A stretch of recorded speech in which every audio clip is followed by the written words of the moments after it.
My attention is always on your Kundalini. You cannot play tricks in Sahaja Yoga. Take it from me. Anybody who tries to play any trick will be very badly punished. So please be very, very careful not to be dishonest and not to play tricks in Sahaja Yoga. I won't do anything, but here they are. You see already with all his teeth.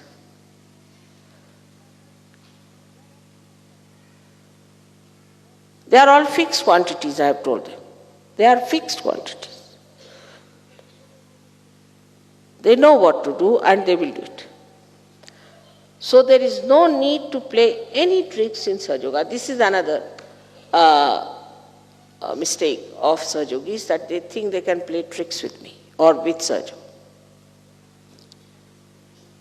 Yoga. When those things come into your head, I would say these are demonic ideas, because they will destroy you completely. On one side, Sahaja Yoga is a blessing. Absolutely blessing on the ascent, you go ahead like that. You go to a height, but you must know also you have reached the height, you have to be very careful to be there, because once you fall from that height, how deep you will go? It's logical again to see that you will fall very low.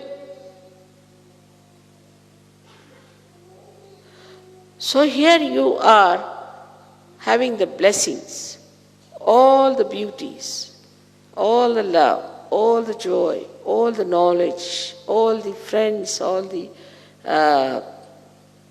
care. And there, if you don't want to be here, just because you are playing tricks, you want to be here and play tricks, that is not possible. That doesn't work out. You are immediately thrown out. And once you are thrown out, God knows where you will go. That's not our lookout. But you are thrown out by these. So one has to know that the deities are extremely alert.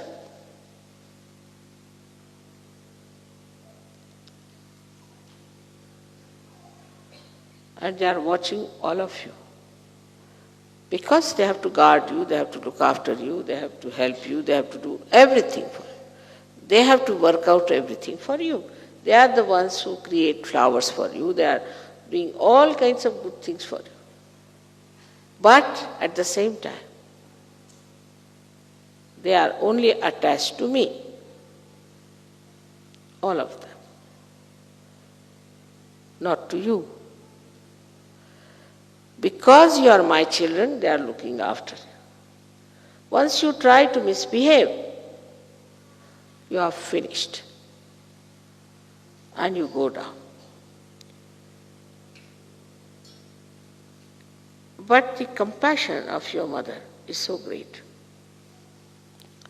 that she always tries to forgive, give chances, and tells those deities to keep quiet. Of course they obey. Up to a point. But if you want to be nasty people, if you want to be cruel, if you want to be sinful, and staying in Sahaja Yoga, you cannot. It's not like any religion as you saw yesterday, that you commit any mistakes, do what you like, kill anyone, cheat anyone, and still be there. It's not like that.